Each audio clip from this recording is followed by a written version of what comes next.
ठीक है। आज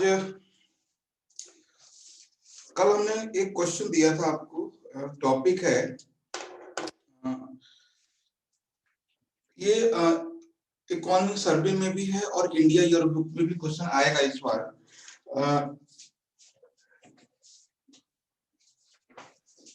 रिन्यूएबल एनर्जी इन इंडिया, कि renewable energy in India.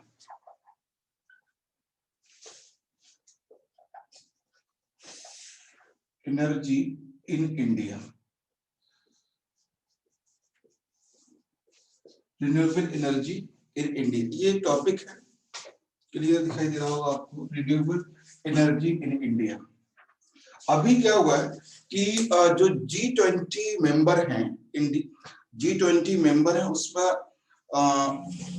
G20 member में एक सर्वे हुआ है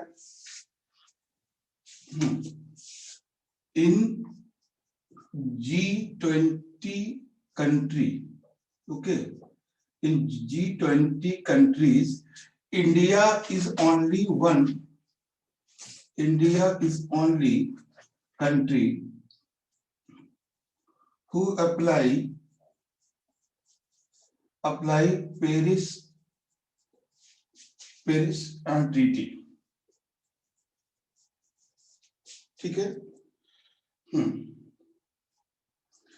अभी एक सबमिट ये हुआ है वर्ल्ड में कि पूरी दुनिया में जो G20 के मेंबर हैं उनमें इंडिया एक ऐसा कंट्री है जिसने सारे ट्रीटी जो पेरिस ट्रीटी हुई है उस सारे जो कंडीशंस थे उनको अप्लाई किया है। ठीक है।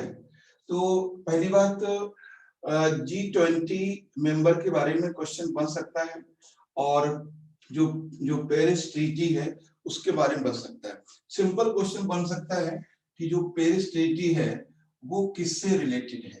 ठीक है, किससे रिलेटेड है, और ये क्वेश्चन बन सकता है इसमें पेरिस ट्रीटी को लेकर। अच्छा, कोई बता सकते हैं आप लोग जो पेरिस ट्रीटी है वो कब हुई थी? ईयर बता दीजिए बस, अगर याद आ रही हो तो।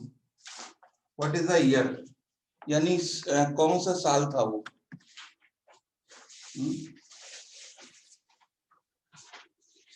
जब टॉपिक बहुत पुराने होने लगते हैं ना, तो जो पेरिस ट्रीटी है वो 2015 में आई थी। ठीक है, 2015 में। बहुत सिंपल, जब कोई टॉपिक पुराना हो जाता है तो बहुत हाईली पॉइंटेड चीजें आती हैं सामने। क्वेश्चन आएगा इसमें, which statement is not correct या correct with regard with Paris treaty. तो पेरिस ट्रीटी किससे रिलेटेड है उसको समझना है। ये पेरिस ट्रीटी रिलेटेड है क्लाइमेट चेंज से। Okay, climate change, climate change. और क्लाइमेट चेंज का मतलब सिर्फ और सिर्फ ग्लोबल वार्मिंग नहीं होता, ये चीज ध्यान रखना। Climate change is not only not global warming.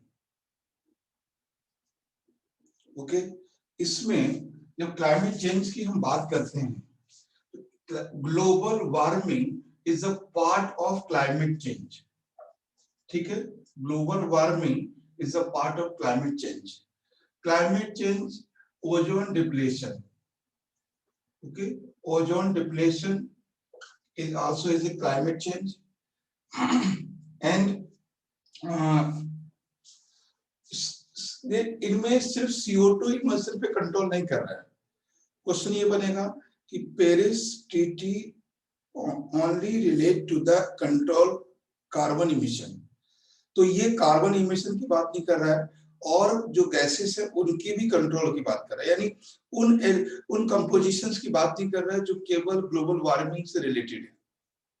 ठीक है, क्लाइमेट चेंज से जो भी चीजें रिलेटेड है उनकी सबकी बात करता है ये, तो ये चीज ध्यान रखना है। तो क्लाइमेट जो पेरिस ट्रीटी है वो 2015 में हुई है। क्लाइमेट चेंज से कि ग्लोबल वार्मिंग और क्लाइमेट चेंज में बहुत ज्यादा कंफ्यूजन होता है, तो क्वेश्चन जो बनेगा यही बनेगा, global warming is a part of climate change. अगर ओजोन डिप्लेशन होता है तो भी वो भी ग्लोबल वार्मिंग है, सॉरी वो भी क्लाइमेट चेंज है। अगर सी राइज होता है वो भी क्लाइमेट चेंज है, ठीक है। अगर बायोडायवर्सिटी डिक्रीज होती है तो भी वो क्लाइमेट चेंज है। मेरी बात समझ रहे हैं? अगर रेनफॉल पैटर्न चेंज होता है वो भी क्लाइमेट चेंज है। सीजनल डिजास्टर यानी जो सीजन चेंज होते हैं वो भी क्लाइमेट चेंज है। मेरी बात समझे? सीजनल सीजन चेंज, सीजन के चेंज का मतलब है पहले जो विंटर है हमारे यहाँ शुरू होता था 15 अक्टूबर से, अब ये शुरू हो रहा है 10 दिसंबर से, है ना। 10 यहाँ शुरू हो रहा है। तो ये बहुत इंपॉर्टेंट चीज है कि सीजन, और लास्ट ईयर यूपीएससी ने मेंस में क्वेश्चन भी बनाया था कि जो सीजन चेंज हो रहा है उनका कारण क्या है, ठीक है। तो सीजन चेंज होना, सी लेवल राइज होना, बायोडाइवर्सिटी लॉस होना एंड ओजोन डिप्लेशन का होना, they are all climate change factor या क्लाइमेट चेंज सिंबल। उनमें से एक पार्ट है ग्लोबल वार्मिंग, और ग्लोबल वार्मिंग से जब भी बात आती है तो सिर्फ ये होता है कि reduce green house effect factor. ध्यान सुनिएगा, रिड्यूस ग्रीन हाउस फैक्टर्स मतलब ऐसे चीजों को हमें कम करना है जो हरित गृह प्रभाव को बढ़ाते हैं, उनको कम करना है। तो क्वेश्चन ये बनेगा इसमें कि Paris treaty is related only the reduce green house effect. तो ये सेंटेंस गलत हो जाएगा, क्योंकि ग्रीन हाउस इफेक्ट जो है, हरित गृह प्रभाव है, वो सिर्फ और सिर्फ ग्लोबल वार्मिंग से है। तो ये चीज ध्यान रखना है, कभी क्वेश्चन बनेगा और इससे बड़ा क्वेश्चन बनेगा, बड़ा क्वेश्चन मतलब 3-4 सेंटेंस का क्वेश्चन बनेगा, तो इन्हीं में से कुछ पकड़ना है आपको, है ना। 2015 से बन सकता है, या क्लाइमेट ग्लोबल वार्मिंग से बन सकता है, या बायोडाइवर्सिटी। जब बायोडाइवर्सिटी है तो सारी चीजें चेंज आ रही हैं, बायोडाइवर्सिटी लॉस, है ना। एक्चुअली कोरोना भी एक क्लाइमेट चेंज का रिजल्ट है। कोरोना जो कोविड-19 है वो भी क्लाइमेट चेंज का ही है, कि कहीं पर ऐसी हमारी फूड चेन मिस हुई है जिसने इसको कंट्रोल नहीं कर पाया, कोई तो ऐसी मिस हुई, और मिस क्लाइमेट चेंज की वजह से होती है।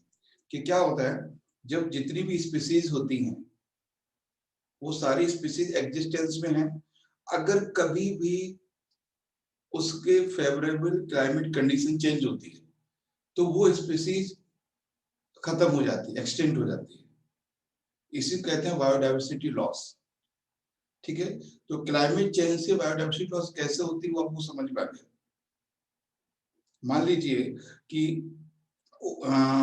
कोई ऐसा एनिमल है जो इस टेम्परेचर में रहने का हैबिचुअल है, सपोज कीजिए ये टेम्परेचर है उसके लिए 5 डिग्री, है ना, और उस एरिया में टेम्परेचर इंक्रीज होके हो जाए 35 डिग्री, तो क्या वो स्पीसीज रह पाएगी? नहीं रह पाएगी। तो ये है क्लाइमेट चेंज का असर, और इससे जब जो यहाँ पर लाइफ है वो खत्म हो जाएगी, ठीक है, वो यहाँ पर खत्म हो जाएगी। तो यही इसका असर है। खैर आई थिंक समझ में आ गया होगा आपको कि पेरिस ट्रीटी क्या है। पेरिस ट्रीटी क्या, देखो बाकी चीजें आपको एक दूसरे से कनेक्ट करके करते जाना है, कनेक्ट करते जाना। आप समझ रहे हो, क्लाइमेट चेंज से क्रॉप पैटर्न भी चेंज होता है। आपको क्लाइमेट चेंज को क्रॉप पैटर्न पे तक लेके आए, क्या बोलते हैं हिंदी में इसको, फसल पैटर्न का मतलब होता है कि जैसे अगर किसी फसल चक्र सर, हाँ फसल फसल चक्र। देखिए बताते हैं, फसल प्रतिरूप कह सकते हैं इसको, ठीक है। फसल प्रतिरूप, फसल प्रतिरूप, प्रतिरूप का मतलब ये है, जैसे मान लीजिए आज के समय में जैसे यूपी है ना, यूपी बहुत सारी क्रॉप होती है, बहुत सारी क्रॉप होती है, मान लीजिए बहुत सारी क्रॉप है, उनमें से उनमें हो सकता है कि दो या 3 क्रॉप खत्म हो जाती है, फिर यहाँ पे 2 ही क्रॉप रह जाती हैं, वीट एंड राइस, है ना, वीट एंड राइस। तो यहाँ पे 2 ही क्रॉप अगर रह जाती है तो इसका मतलब क्या हुआ है, क्रॉप पैटर्न चेंज हुआ है। क्रॉप पैटर्न तो फसल प्रतिरूप, तो वो डिपेंड करता है आप उसको कहाँ से कहाँ इसको कनेक्ट करना है। है ना। बहुत सारी आपने आपने खुद ही चीजें कंसीडर की होंगी। आपके यहाँ कई सारी ऐसी क्रॉप होंगी जो आपने बचपन में देखी होंगी, अब वो नहीं होती, है ना। अब वो नहीं होती। जैसे वेस्टर्न यूपी में पहले ग्राउंड नट मूंगफली बहुत होती थी, अब वो नहीं होती है। आपने अपने अपने लेवल पे चीजों को कंसीडर किया होगा, देखा होगा कि जो क्रॉप बचपन में थी वो आज नहीं है ना। या जहां होती थी आपके रिलेटिव्स में, वहां वो खत्म हो रही है, क्योंकि उसका क्लाइमेट चेंज हो रहा है। तो ये चीजें हैं। तो जब 4 सेंटेंस बनाएगा तो वहां ये सारी चीजें आपको देखना है, ठीक है। कहीं भी कुछ समझ में ना आए, क्रॉप पैटर्न चेंज कैसे होता है तो मुझे बता देना। मैं यहाँ कुछ भी वापस नहीं ले जाना, जरूरी नहीं है हम 10 टॉपिक करें, जरूरी है कि हमें 3 टॉपिक करें, लेकिन वो समझ में आने चाहिए। एक बार वो समझ में आ गए तो क्वेश्चन कहीं गलत नहीं होगा, ठीक है। तो सर बात चली थी कि G20 जो मेंबर हैं उनमें से जो पेरिस ट्रीटी है वो सारे सेगमेंट इंडिया ने अप्लाई किए। पहली बात है कि जो रिन्यूएबल एनर्जी है इंडिया का, मैंने कल ही बात की, कल से बात हो रही है इसके बारे में। जो रिन्यूएबल एनर्जी है उसको 2022 तक, है ना, 22 तक इंडिया कितना करने वाला है, कितना प्रपोजल रखा है, 175 गीगावाट। 175। 175 गीगावाट कल ही हमने बात की थी। और कल हमने क्वेश्चन भी दिया था हमको टेस्ट में कि हमारे जो सरकार है, ठीक है, हमारी जो गवर्नमेंट है, और उसका है टिल 2030 तक प्रोग्राम की 450। हाँ गीगावाट क्या, रिन्यूएबल एनर्जी, ठीक है, रिन्यूएबल एनर्जी। यहाँ पे देखो क्या है, मैं बताता हूँ। यहाँ पर सोलर एनर्जी है, कल ही हमने बात की थी, यहाँ गलती से लिख गया था। यहाँ सोलर एनर्जी है और यहाँ पर, ठीक है, यहाँ पर सोलर एनर्जी है और यहाँ पर रिन्यूएबल एनर्जी है। तो ये ध्यान ध्यान से चीजों को समझना है, क्योंकि ये टाइम पीरियड पास आ रहा है हमारे, सोलर एनर्जी टाइम पीरियड हमारे पास आ रहा है। तो जब कोई टारगेट पास आता है तो क्वेश्चन वहां से बन सकता है ना। और ये अपर ISA है ना, international solar alliance, international solar alliance, ये चीजें हैं।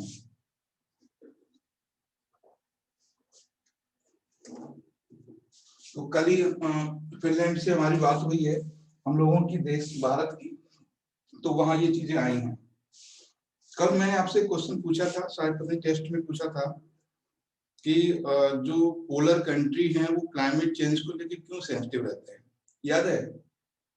कल वाले क्लास में मैंने पूछा था आपसे, पोलर कंट्री लाइक फिनलैंड है, नॉर्वे है, ये सब कंट्री क्यों।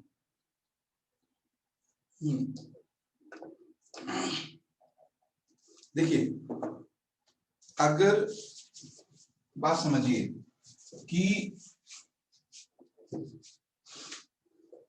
अगर लद्दाख का टेम्परेचर, ध्यान दीजिएगा, अगर लद्दाख का टेम्परेचर मान लीजिए है 5 डिग्री, 5 to 15 डिग्री, ठीक है, ये टेम्परेचर है लद्दाख का, ये टेम्परेचर है 5 to 15 डिग्री। और दिल्ली का टेम्परेचर है ना, 5 degree to 45 degree, 5 degree to 45 degree. मेरी बात समझ रहे हैं। अगर टेम्परेचर दिल्ली का चेंज होता है, यहाँ कुछ भी चेंज होता है, पहले बात तो इतना ज्यादा चेंज होगा नहीं। दिल्ली का टेम्परेचर अगर 40 भी हुआ तो प्रॉब्लम नहीं है ना, 45 भी हुआ तब भी प्रॉब्लम नहीं है, 46 भी होगा तब भी हम लोग सह लेंगे, ठीक है, यहाँ तक कि 48 भी हुआ तब भी रह गए। प्रॉब्लम ये कि अगर यहाँ टेम्परेचर 30 हो गया तो ये लोग खत्म हो जाएंगे, ये लोग खत्म हो जाएंगे, क्योंकि जो पोलर रीजन है या जो कोल्ड रीजन है वो सबसे पहले इफेक्ट होते हैं, सबसे पहले, सबसे पहले। एक आपको कितना लिखे हुए हैं सर, 30 डिग्री। हाँ, अगर लद्दाख का टेम्परेचर अगर 30 डिग्री हो जाता है तो प्रॉब्लम हो जाएगी लद्दाख वालों को। लेकिन यहाँ कोई फर्क नहीं पड़ेगा, 40 में भी, 40 में भी, 45 में भी, 48 में भी, है ना। यहाँ के लोगों ने तो 51 भी देखा है, शायद याद होगा 2012 आप लोगों को, है ना। छत पे लोगों ने ऑमलेट बनाई थी, ध्यान है किसी को? गुजरात में गुजरात का एक सिटी था, उसमें जो रोड पे रोड चिपकने लगा था, मतलब लोगों के जूते या चप्पल रोड पे चिपकने लगे जून के महीने में, शायद मई का 20-25 मई का समय था, 2012 है, मुझे अच्छे से याद है। और दिल्ली में तो बहुत सारे, अगर आज ऐसा होगा तो वीडियो बहुत बनेंगे। तो लोगों ने मतलब इतना टेम्परेचर 51 था दिल्ली का टेम्परेचर उस दिन। तो ये सब चीजें हैं।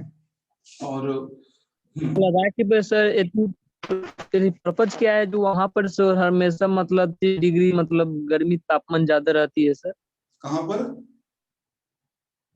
लद्दाख में सर तापमान क्यों ज्यादा रहती है? अरे भाई टेम्परेचर ज्यादा नहीं रहता, हमने ये कहा।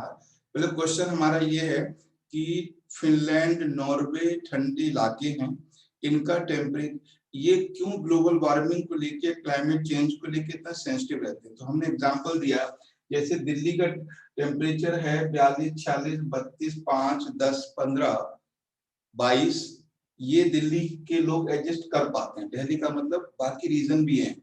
और लद्दाख का टेम्परेचर 5 से 15 तक है, तो अगर वहां 30 हो गया तो प्रॉब्लम हो जाएगी। हम आपको साइंटिफिक इसका रिप्लाई ये दे रहे हैं कि देखिए, जो यानी जो इस रीजन में है, जो लद्दाख रीजन में है या फिनलैंड में, बस एक ही बात समझिए आपको, जो फिनलैंड है या ग्रीनलैंड है ना, ग्रीनलैंड है या जो भी कोल्ड रीजन है, ठीक है, कोल्ड रीजन है, उनमें उनमें क्लाइमेटिक वेरिएशन है ना, उनमें सीजनल वेरिएशन बहुत कम होता है ना, बहुत मिनिमम होता है, मिनिमम। मेरी बात ध्यान समझ रहे हैं? साइंटिफिक समझिए इस चीज को फटाफट, ज्यादा टाइम लगाना है कि जो ठंडे इलाके हैं उनमें टेम्परेचर सीजनल वेरिएशन बहुत कम है, ठीक। तो वो लोग अगर टेम्परेचर चेंज होता है तो सरवाइव नहीं कर पाते, ठीक। जोधपुर के जैसलमेर, दिल्ली, एनसीआर का जो रीजन है, यहाँ टेम्परेचर सीजनल वेरिएशन बहुत है। हम लोग 2 डिग्री भी देखते हैं, हम लोग 15 डिग्री भी देखते हैं, हम लोग 22 डिग्री भी देखते हैं, हम लोग 36 डिग्री भी देखते हैं, हम लोग 46-48 डिग्री भी देखते हैं। तो हम लोगों में जो सरवाइव करने की कैपेसिटी है वो उन लोगों से ज्यादा है जो हमेशा 10 से 15 डिग्री देखते हैं। तो अगर ग्लोबल वार्मिंग हुआ तो सबसे ज्यादा असर उन कंट्रीज पे पड़ेगा जहां पर टेम्परेचर वेरिएशन सबसे कम है, क्योंकि उनके अंदर सरवाइव की कैपेसिटी सबसे कम होगी, सबसे कम होगी, ठीक है। तो ये ध्यान रखना है। और उनके आइस अगर मेल्ट होती है, बर्फ उनकी मेल्ट होती है, तो उनका ग्राउंड वाटर भी कम होगा, क्योंकि उनका साधन क्या है, केवल वही है बर्फ। तो बर्फ वहां से पिघलती है तो ग्राउंड वाटर भी कम होगा, उनका सरफेस वाटर भी कम होगा, यानी जो नदियां, जल हैं, ये सब भी खत्म हो जाएंगे। और जो उस क्लाइमेट के अकॉर्डिंग वहां पे फूड चेन थी वो खत्म हो जाएगी, क्योंकि वहां टेम्परेचर माइनस है या 0 to 5 डिग्री है, तो 0 to 5 से अगर 20 to 25 हुआ तो खत्म हो जाएंगे लोग, है ना, खत्म हो जाएंगे। उनको टेम्परेचर वेरिएशन को एडजस्ट करने की हैबिचुअल नहीं है वो लोग, इसलिए वो सबसे ज्यादा सेंसिटिव है, सबसे ज्यादा इस चीज को लेकर, है ना। बाकी जगह के लोग तो जानते ही हो। अब एक बरूंडी का आदमी है, उसको क्या फर्क पड़ता है गर्मी सर्दी से, है ना। कभी कभी देखना उत्तर भारत में जो लू चलती है, कभी देखा उसको, महसूस किया, देखना क्या फर्क पड़ेगा उसको गर्मी से। यहाँ यहाँ माइनस डिग्री भी देखा है और 48 डिग्री भी देखा है, तो बहुत फर्क नहीं पड़ता, जानते हैं जीना लोग, ठीक है। तो क्रॉप पैटर्न भी हमारे हिसाब का, जितनी टाइप की सब्जियां, जितने टाइप की फ्रूट्स, जितने टाइप की फूड ग्रेन्स नॉर्थ इंडिया में हैं, क्या उतने साउथ इंडिया में हैं या उतने फिर माउंटेन रीजन में? नहीं, जितनी वैरायटी आप देखोगे पंजाब, हरियाणा, राजस्थान, यूपी, बिहार, वेस्ट बंगाल, छत्तीसगढ़, झारखंड, जितना इस रीजन में है क्रॉप वैरायटी यानी प्लांट वैरायटी, जब हम प्लांट की बात करते हैं सब कुछ आता है, ठीक, तो इतनी नहीं है। तो समझ में आ गया आपको? किसी को डाउट हो तो बता दीजिए। सर सब क्लियर है। सर क्लियर है सर। बस आपको कनेक्ट करना एक दूसरे से को। सबसे बड़ी खूबसूरत बात यह है कि हमारे इंडिया में सारे एग्जाम्पल, चाहे फिनलैंड का ले लो चाहे सहारा का ले लो, हम उसी हिसाब से समझ सकते हैं। तो ठीक है, अभी नेक्स्ट है इसमें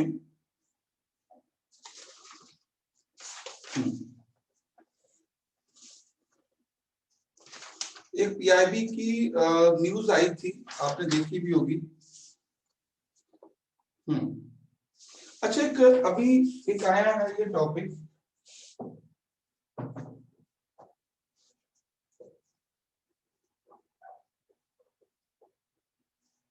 ये क्या है? गुलोटीन।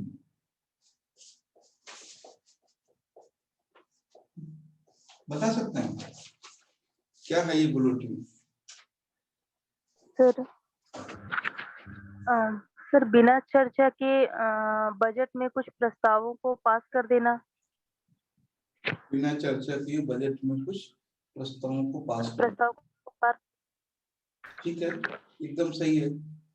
ठीक, तो गुलोटीन जो वर्ड है अभी आया है, कल पेपर में शायद, हो सकता है हिंदू में कहीं हो, क्योंकि ये उस पे डीडी न्यूज पे था। तो guillotine is a parliamentary word, okay, parliamentary functionally word. तो एक तरह से ये संसदीय पद्धति का वर्ड है, पार्लियामेंट्री वर्ड है, ये पार्लियामेंट्री वर्ड है, ठीक है, पार्लियामेंट्री वर्ड। देखिए इसमें होता क्या है कि जो भी भारत में बहुत सारी मिनिस्ट्री हैं, ठीक है, बहुत सारी मिनिस्ट्री हैं, तो सारी मिनिस्ट्री जब बजट पास होता है, तो ध्यान दीजिएगा, जब बजट पास होता है तो सारे मिनिस्ट्री अपने ग्रांट देते हैं, मतलब मांग देते हैं, अनुदान।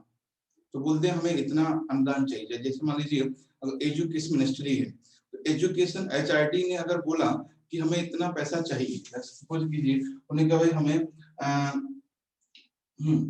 उन्हें बोला अगर हमें 50,000 करोड़ चाहिए, सपोज करो उनका कि हमें 50,000 करोड़ चाहिए, ठीक है, तो 50,000 करोड़ अगर एचआरडी ने मांगे हैं, समझिए बात को, यानी ह्यूमन रिसोर्स मिनिस्ट्री ने अगर मांगे हैं 50,000, तो क्योंकि पार्लियामेंट्री सिस्टम ये है कि जो मिनिस्ट्री पैसा मांगती है उस पे पार्लियामेंट का एग्रीमेंट या एग्रीनेस होना बहुत जरूरी है।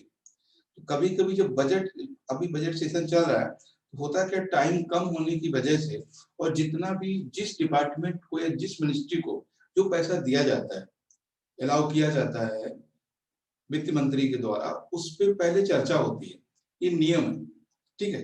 लेकिन इतने सारे मिनिस्ट्री हैं, इतने सारे डिपार्टमेंट हैं, सब हर किसी पे एक डिस्कशन होना पॉसिबल नहीं होता है। तो विदाउट डिस्कशन एग्रीमेंट या without discussion except the grant of ministries, लिख लीजिए, विदाउट डिस्कशन allow या accept grant of the ministries by the parliament. Parliament means Lok Sabha speaker या चेयरमैन, ठीक है। तो बिना बहस किए हुए, बिना चर्चा किए हुए उनकी मांगों को स्वीकार कर लेना, ठीक है, उनके ग्रांट या अनुदानों को एक्सेप्ट कर लेना, ये गुलोटीन कहलाता है। ये है, ये टाइम कम होने की वजह से होता है। देखिए होता क्या है, अब मान लीजिए कि सरकार है एनडीए की, है ना, एनडीए गवर्नमेंट है, एनडीए की मिनिस्ट्री है, तो एनडीए की मिनिस्ट्री ने जो पैसा मांगा है, तो जैसे एचआरडी है, एचआरडी पैसा किससे मांग रहा है? बीजेपी से या गवर्नमेंट से। तो गवर्नमेंट को देना ना देना तो बहुत बड़ा कोई मतलब इसमें रोल नहीं होता है किसी का। अपोजिशन क्यों कुछ करेगा भाई? आपकी मिनिस्ट्री, आप जितना चाहे दे दो। नॉर्मली कंडीशन तो यही होती है कि कोई मतलब नहीं है उनको, है ना, काम उन्हीं के लोगों को करना है, चाहे वो 50,000 करोड़ में कराएं, चाहे वो 10,000 करोड़ में कराएं, काम उन्हीं को करना है। तो ये होता है गुलोटीन। तो guillotine is a parliamentary word related to give the grant without discussion,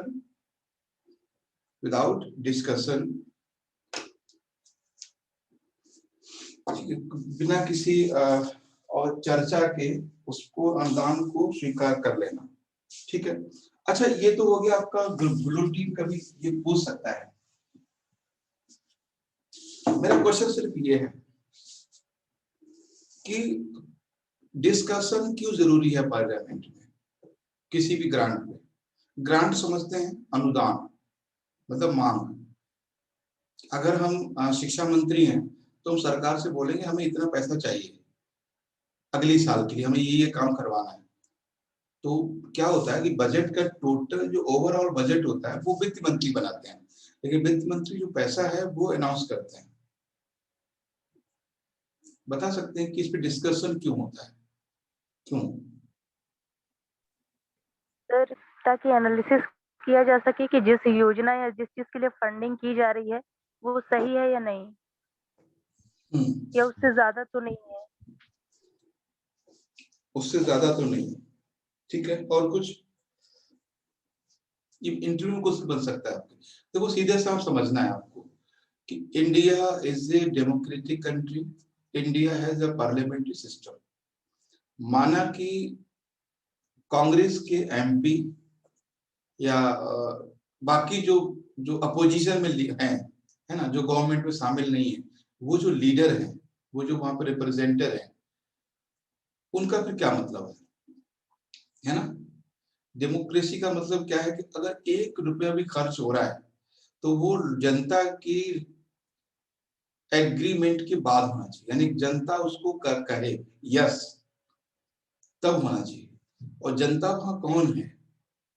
जनता है वहां पे एमपी, यानी रिप्रेजेंटेटिव ऑफ कॉमन पीपल, जो लोग इलेक्ट होके जाते हैं, तो वो जनता है। तो अगर हम सरकार हमारी नहीं बनी तो इसका मतलब ये नहीं है कि हम किसी काम के नहीं है, ठीक है। लेकिन जो जिनको जिसने उनको इलेक्ट करके भेजा है उनका तो रिप्रेजेंट करते हैं ना। बजट कोई बनाए इससे फर्क नहीं पड़ता, बजट कोई बनाए। मान लीजिए कि जो भी जनता है ना, 130 करोड़ जनसंख्या है, 130 करोड़ में मान लीजिए कि 100 करोड़ ने वोट दे दिया किसको? सरकार के 100 करोड़ सरकार के पास है। लेकिन ये जो 30 करोड़ जनता बसती है, क्या ये इसका कोई राइट नहीं है? इसका भी तो है, इसके भी अपने रिप्रेजेंटेटिव है ना। उनकी रिप्रेजेंटेटिव की चीजों को समझने के लिए, उनके एग्रीमेंट, उनकी यस के लिए ये डिस्कशन जरूरी होता है, क्योंकि है ना, जनता के लिए, जनता के द्वारा शासन, वो सुना है आपने, ठीक है। तो ये है डिस्कशन। कोई भी किसी भी टॉपिक पे डिस्कशन होने का मतलब सिर्फ ये होता है कि वहां पे जनता के रिप्रेजेंटेटिव हैं और हर रिप्रेजेंटेटिव की बात आपको सुनना है, क्योंकि जनता ही सब कुछ है, ठीक है। तो ये है। नेक्स्ट है इसमें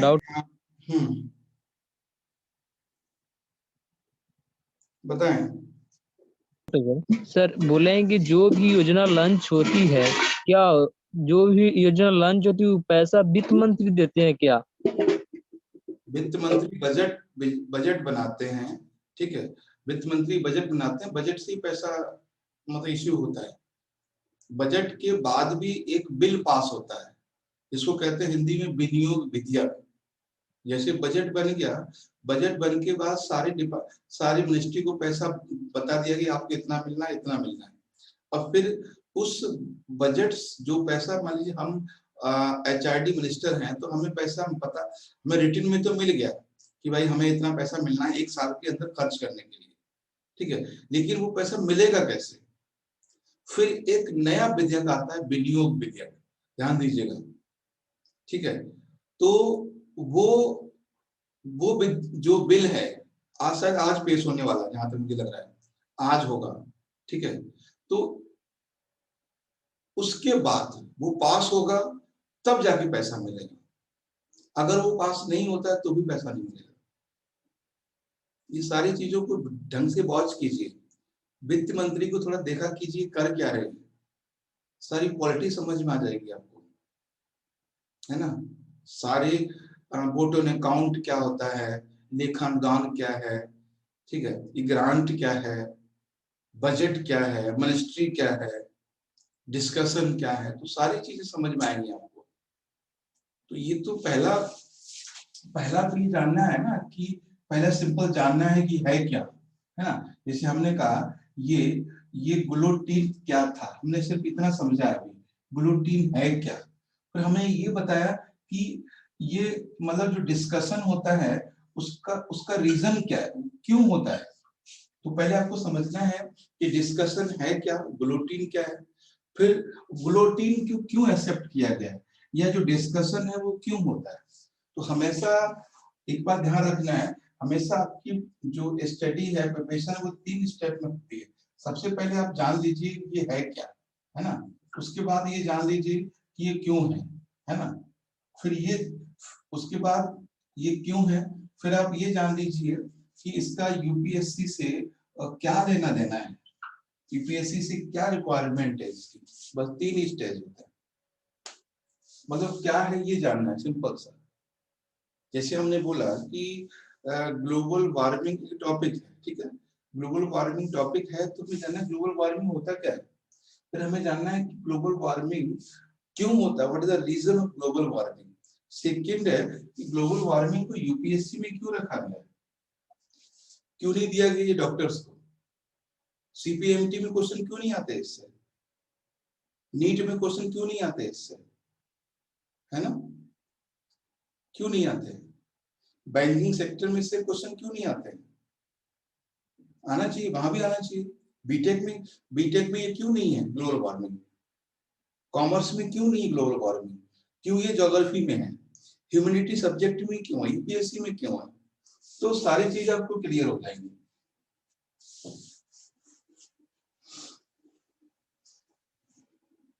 देखो बहुत सिंपल सा बात है कि यू हैव टू आंसर, बस सिंपल सी बात है, you have to answer, you have to reply.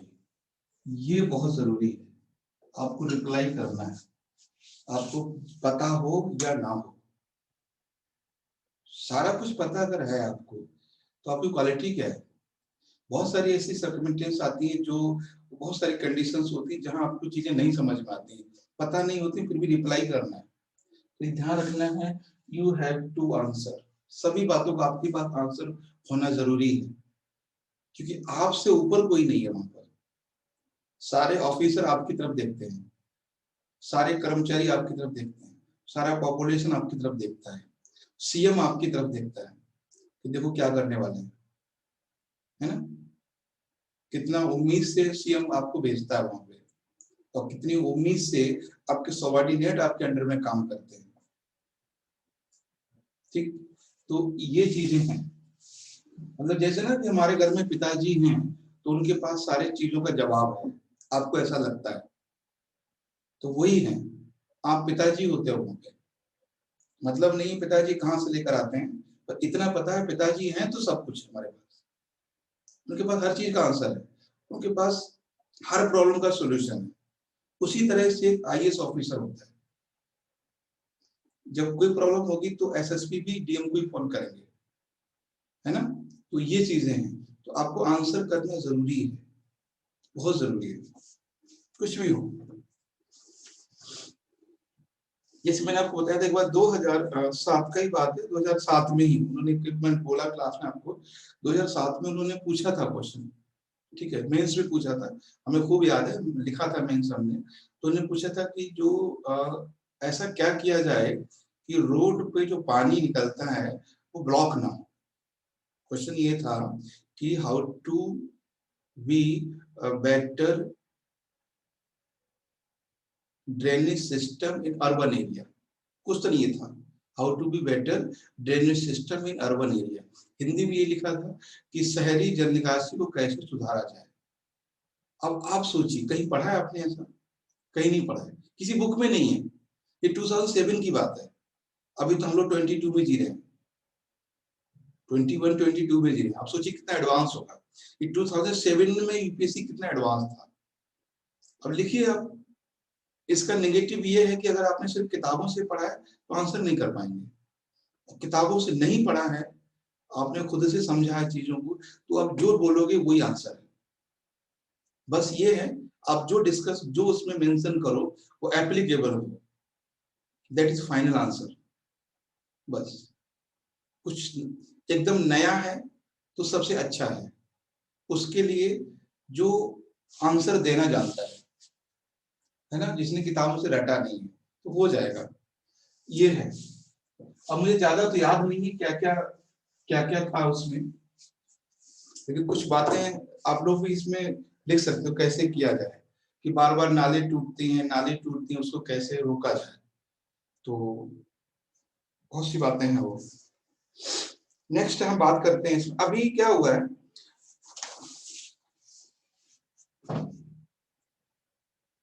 a member of parliament, okay, a member of parliament या member of राज्य सभा, है ना, a member of राज्य सभा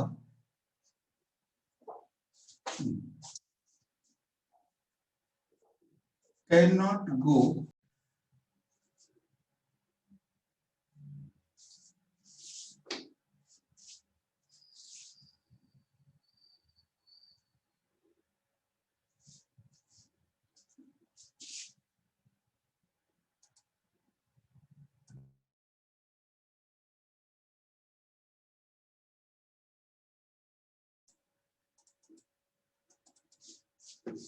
ठीक है। एक तो ये सेंटेंस है, दूसरा लिखिए, ए member of parliament can question only related on constituency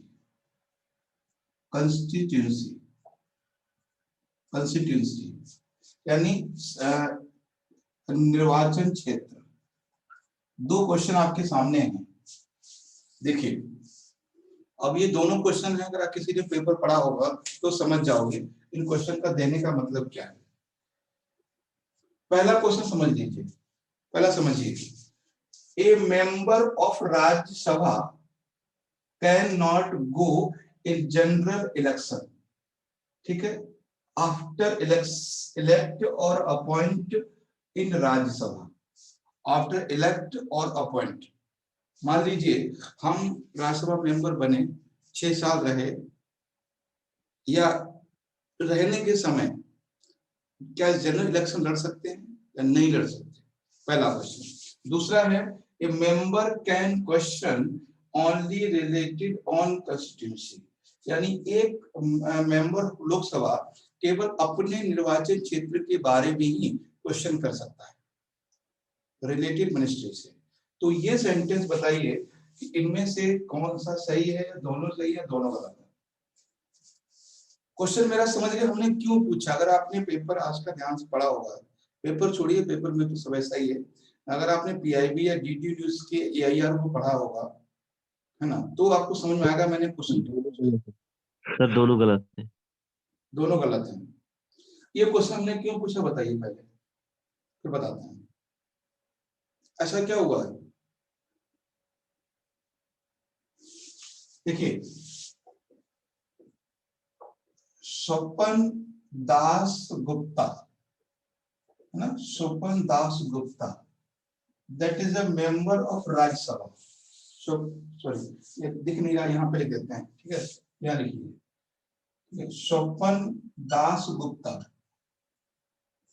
Das Gupta the member of Rajya Sabha resign from membership of Rajya Sabha and go in election, in general election in West Bengal। जो स्वपन दास गुप्ता हैं, कल इन्होंने राज्यसभा से रिजाइन किया है और वो मेंबर ऑफ असेंबली या कह सकते हैं राष्ट्र जो इलेक्शन हो रहे हैं वेस्ट बंगाल में, उसमें इलेक्शन लड़ने के लिए चले गए। तो ये शायद पेपर में होगा, हिंदू में छोटा न्यूज होगा, बड़ा नहीं होगा, है ना, छोटा न्यूज होगा क्योंकि ये यूपीएससी के लिए है, इसलिए बड़ा नहीं होगा। तो स्वपन दास गुप्ता ने रिजाइन किया है, और यानी इसका देखो रिजाइन किया, ये न्यूज है। क्वेश्चन क्या बन सकता है, ये मेंबर ऑफ राज्यसभा और ये अपॉइंटेड थे, इलेक्ट भी नहीं थे। ये जो स्वपन दास गुप्ता हैं ये अपॉइंट हुए थे, इसी में लिखा है इलेक्ट एंड अपॉइंट, चाहे वो अपॉइंटमेंट या हुआ हो। कितने लोग अपॉइंट होते हैं राज्यसभा में? यस गुड्डू बताओ, कितने लोग राज्यसभा में अपॉइंट होते हैं? मुस्कुरा रहे हो बैठे बैठे? 12 लोग बोलिए सर। क्या है? हाँ मालती रुक जाओ अभी। हाँ बोलो गुड्डू, कितने लोग राज्यसभा में अपॉइंट होते हैं? मनोनीत कितने होते हैं राज्यसभा में? आवाज खोलेंगे तब तो। पता नहीं है सर। पता नहीं, आप मुस्कुरा रहे थे इधर बैठ के। एक भी चीज मिस हुई ना तो सावधानी घटी, क्या बोलते हैं, सावधानी हटी दुर्घटना घटी। यहाँ पे कुछ भी मिस नहीं करना है, ठीक है। 12 लोग मेंबर अपॉइंट होते हैं, 12 लोग मेंबर अपॉइंट होते हैं राज्यसभा में, ठीक। तो सिंपल सी बात है। अभी मैंने न्यूज में देखा कल, तो मुझे लगा शायद ये क्वेश्चन बन सकता है, क्योंकि नॉर्मली ऐसा देखा गया है कि राज्यसभा का मेंबर है वो एक राज्यसभा का मेंबर किस में जा रहा है, आप समझ रहे हो, स्टेट असेंबली में। मतलब कहाँ क्या हो गया ये, मतलब वो ममता जी के या मिथुन चक्रवर्ती के अंडर में काम करेंगे। ये क्वेश्चन बन सकता है आपके 4th पेपर में, एथिक्स का पेपर में। राज्यसभा मेंबर वो भी अपॉइंटमेंट, अपॉइंट किया हुआ मेंबर, इलेक्ट मेंबर तो ठीक है, अपॉइंट का मेंबर मतलब समझते हो आप लोग कि वो इंडिया में उन 12 लोगों, इंडिया में 130 करोड़ पॉपुलेशन में वो मेंबर है जो 12 लोगों में आता है। इलेक्ट तो कोई भी हो जाता है, और अपॉइंट होने का मतलब क्या है कि उन्होंने कुछ अपने फील्ड में बहुत अच्छा किया है, तब जाके राष्ट्रपति की नजर में आए हैं। और 130 करोड़ की जनसंख्या में वो 12 लोग हैं जो सबसे रेस्पेक्टेड है, और इसीलिए मैंने बोला है इनका रेस्पेक्ट इतना होता है कि ये पूरी इंडिया में कहीं के लिए ग्रांट मांग सकते हैं। जैसे राज्यसभा का मेंबर, जैसे मान लीजिए अगर हम यूपी सिलेक्ट होके आते हैं तो हम ग्रांट केवल यूपी के लिए मांग सकते हैं, और ये मेंबर ऐसे होते हैं जो अपॉइंट होते हैं ये पूरे हिंदुस्तान के लिए, किसी भी स्टेट में किसी भी डिस्ट्रिक्ट में कोई भी काम करा सकते हैं, जैसे पुल बनवाना, रेलवे ब्रिज बनवाना, कुछ भी ऐसा। तो इनका इतना मतलब रेस्पेक्ट होता है। तो ये एक अलग सी चीजें हैं, एक ग्लैमर है पॉलिटिक्स का, ठीक है। तो आपको यहाँ भी देखना है कि क्या उन्होंने सही किया, क्या गलत किया। इलेक्ट होते तो चल जाता है, अपॉइंट है, अपॉइंट का बहुत रेस्पेक्ट होता है। आप देखना कभी जब वो अपॉइंटेड मेंबर बोलते हैं तो कोई बोलता नहीं है ज्यादा, क्योंकि वो 12 लोग हैं, वो बहुत रेस्पेक्टेड है। तो एक तो ये गलत हो गया, ऐसा नहीं है कि वो जा सकता है जनरल इलेक्शन में, जा सकता है, कोई पाबंदी नहीं है। उसके बाद है ए member can question only related on constitution, यानी जो जिस, अगर मान लीजिए कोई एक मेंबर है जो किसी एरिया से आता है, वो केवल उसी एरिया से रिलेटेड क्वेश्चन कर सकता है। ये राइट या रॉन्ग, ये मैंने क्यों पूछा ये बता देता हूँ आपको। ये पूछा है मैंने रामधारी सिंह दिनकर जो बेगूसराय के हैं, राकेश सिन्हा एमपी हैं और ये रूलिंग पार्टी के हैं। उन्होंने मतलब बोला है, गवर्नमेंट को रिक्वेस्ट किया है कि रामधारी सिंह दिनकर का जो बर्थ प्लेस है यानी बेगूसराय है, उसको एज ए नेशनल हेरिटेज बनाया जाए। तो पहले बात तो नेशनल हेरिटेज बनाने की बात की है, तो क्वेश्चन देखो बात हुई है पार्लियामेंट में, क्वेश्चन ठीक है, तो रामधारी सिंह दिनकर, इनसे क्वेश्चन बन सकता है, बहुत ध्यान रखना है। रामधारी सिंह दिनकर, रामधारी सिंह दिनकर, है ना, इनसे क्वेश्चन बन सकता है क्योंकि पार्लियामेंट में बात हुई है, कोई आम बात नहीं है। तो रामधारी सिंह दिनकर जो राष्ट्रीय कवि थे, बहुत हमारे इंडिया में बहुत पॉपुलर है, बहुत ज्यादा। मतलब मुझे लगता है कि अगर इनको मोटिवेशनल पोएट कहते हैं, अगर कोई किसी को मोटिवेट करना चाहता है तो सबसे पहले रामधारी सिंह दिनकर का नाम आता है, सबसे पहले। फिर नीरज जी हैं, ठीक है, अभी तो जिंदा है नीरज जी। तो रामधारी सिंह दिनकर और मैथिली शरण गुप्त, मैथिली शरण गुप्त, रामधारी सिंह दिनकर और नीरज जी, ये 3 लोग हैं। मैथिली शरण गुप्त तो नहीं है और रामधारी सिंह भी नहीं है और नीरज जी अभी हैं, ठीक है। तो इनका नाम उन लोगों में आता है जिनकी लाइनें सुन के लोग खड़े हो जाते हैं, मतलब बहुत एनर्जेटिक हैं। कभी पढ़ना रामधारी सिंह दिनकर को। तो अब इन्होंने बोला है, ठीक है। तो फिलहाल बताइए कि ये राइट या रॉन्ग है। देखिए मैंने क्वेश्चन समझिए, रॉन्ग है सर। ये एक मेंबर किसी भी एरिया का, किसी भी निर्वाचन क्षेत्र का है, तो वो केवल ग्रांट मांग सकता है अपनी एरिया के लिए, क्वेश्चन तो कहीं के लिए भी कर सकता है। आपके मन में ये था, सबके मन में ये है कि अगर कोई मेंबर ऑफ पार्लियामेंट है तो वो केवल पैसा या ग्रांट या हेल्प अपने कंस्टिट्यूएंसी के लिए ही मांग सकता है। ये बात सही है, लेकिन वो क्वेश्चन किसी के लिए भी कर सकता है, क्योंकि रामधारी सिंह दिनकर जो हैं वो क्या नाम है, राकेश सिन्हा। राकेश सिन्हा बेगूसराय से नहीं है, लेकिन उन्होंने क्वेश्चन किया उनके बारे में। बिहार के हैं लेकिन बेगूसराय के नहीं है। तो मुझे लगा शायद ऐसा क्वेश्चन बन सकता है कि सबके दिमाग में ये होता है कि जो एक एमपी जिस कंस्टिट्यूएंसी का होता है उसी के लिए फंड मांग सकता है। ये बात एकदम ठीक है, लेकिन वो क्वेश्चन भी उसी के लिए कर सकता है, ये गलत है। तो क्वेश्चन वो किसी के लिए भी कर सकता है, ठीक है। तो ये भी सेंटेंस गलत है, ये भी गलत है। बात हुई क्लियर? यस सर, विपक्ष तो सर यही काम करता है। Yes sir.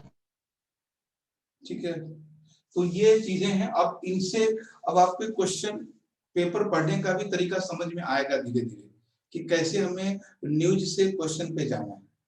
कई लोगों ने पढ़ा होगा रामधारी सिंह दिनकर को, है ना, मतलब पेपर में आज आया, न्यूज आया, अरे ठीक है बोले ये तो सब चलता था, पॉलिटिकल एजेंडा है। तो पॉलिटिकल एजेंडा हो सकता है, लेकिन बात हुई है पार्लियामेंट में, और पार्लियामेंट में कोई बात ऐसे नहीं होती, उसकी बहुत बड़ी वजह होती है। और आप अगर पिछले सालों के पेपर देखोगे तो कई सारे ऐसे क्वेश्चन आपको मिलेंगे जिनका डिस्कशन पार्लियामेंट में हुआ है और वो सीधे सीधे लाइन उन्होंने दे दी है। कई बार ऐसा होता है, पार्लियामेंट में डिस्कशन होता है तो सीधे सीधे वहीं से लाइन हो जाती है। तो पेपर पुराने आप सॉल्व करोगे और तो आपको समझ में आएगा हाँ ये चीजें हुई हैं। तो डिस्कशन पे भी ध्यान रखना है, ठीक है। तो ये थे स्वपन दास गुप्ता, और स्वपन दास गुप्ता के बारे में क्वेश्चन आपसे जो लोग इस बार इंटरव्यू में देने जा रहे हैं उनसे जरूर पूछा जा सकता है कि ये क्या ये सही है, बट सही नहीं है।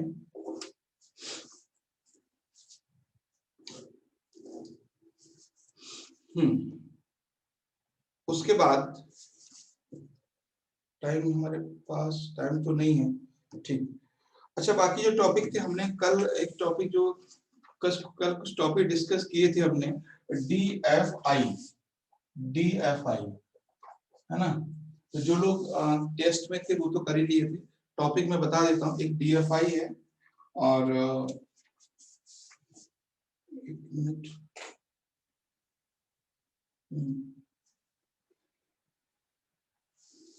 चलिए कल ही इसको कर देते हैं। अच्छा, इसके बारे में बता सकते हैं क्या था ये? Development of finance institution, development finance institution यानी वित्तीय विकास संस्था। इसका नाम है डेवलपमेंट फाइनेंस इंस्टीट्यूशन, ठीक है। डेवलपमेंट फाइनेंस इंस्टीट्यूशन यानी वित्तीय विकास संस्था, ठीक है, वित्तीय विकास संस्था, हमने कल ही क्वेश्चन दिया था। इसको भारत सरकार बनाने जा रही है और ये जो अभी फंड इसमें पैसा जाएगा वो कितना जाएगा, 20,000 करोड़। ठीक है, 20,000 करोड़ से बनाया जा रहा है और इनका जो मेन पर्पस क्या है, 3 लाख करोड़। ठीक है, बहुत शॉर्ट में बता रहा हूँ आपको, कल इस पे बात हो गई थी, ये हुई थी टेस्ट में, तो टेस्ट में जो लोग नहीं होंगे उनको नहीं पता है। ठीक है, development finance institution designed by the government of India. Okay, government of India के द्वारा इनको डिजाइन किया गया है और अभी इस फंड में 20,000 करोड़ रुपए डाले गए हैं और टारगेट है 3 लाख करोड़ तक का। सीधा व्हाट इज द ऑब्जेक्टिव या इंपॉर्टेंस या पर्पस ऑफ दिस इंस्टीट्यूशन, तो पर्पस है development of infrastructure in India. Okay, जो इंडिया में इंफ्रास्ट्रक्चर डेवलपमेंट होगा उसके लिए फंड प्रोवाइड करना है, वो सिंपल भी यही है, ज्यादा कुछ नहीं इसमें लिखना है। और जैसे मान लीजिए कि अगर बिहार गवर्नमेंट या यूपी गवर्नमेंट को इंफ्रास्ट्रक्चर बनाना चाहते हैं, सपोज कीजिए उन्होंने बोला कि हम गंगा पे, यमुना पे या किसी भी रिवर पे ये 15 किलोमीटर या 10 किलोमीटर या 5 किलोमीटर एक पुल बनाना चाहते हैं, हमें उसके लिए पैसा चाहिए, तो गवर्नमेंट क्या करेगा, यहाँ से उस पैसे को इश्यू कर देगा और वो पैसा कितने साल के लिए होगा, 10 ईयर्स के लिए। 10 ईयर्स के बाद उनको पैसा वो वापस करना है। ठीक है, पैसा वो रिटर्न करना है, ऐसा नहीं है ना, बस इतना है कि अभी आप ले लो लेकिन उसको वापस करना है। तो इंफ्रास्ट्रक्चर डेवलपमेंट के लिए है ये, और केवल ये गवर्नमेंट सेक्टर के लिए, ये भी ध्यान रखना, गवर्नमेंट सेक्टर के लिए है, गवर्नमेंट सेक्टर के लिए। इसमें क्या होगा है ना, इसका मिसयूज आप समझ सकते हो। तो इससे पैसा उन लोगों को मिलेगा जो सेंट्रल रूलिंग पार्टी के लोग हैं। आज की सरकार राजस्थान को क्यों देगी पैसा, नहीं देगी। खैर जो भी है वो पॉलिटिकल बातें हैं और बस हमें समझना है ये कि डेवलपमेंट ऑफ इंफ्रास्ट्रक्चर, ये ध्यान रखना है। ठीक है, बाकी हम लोग कल बात करेंगे। यहाँ तक कोई डाउट हो तो बता दीजिए। क्या नो डाउट सर। एक बार क्या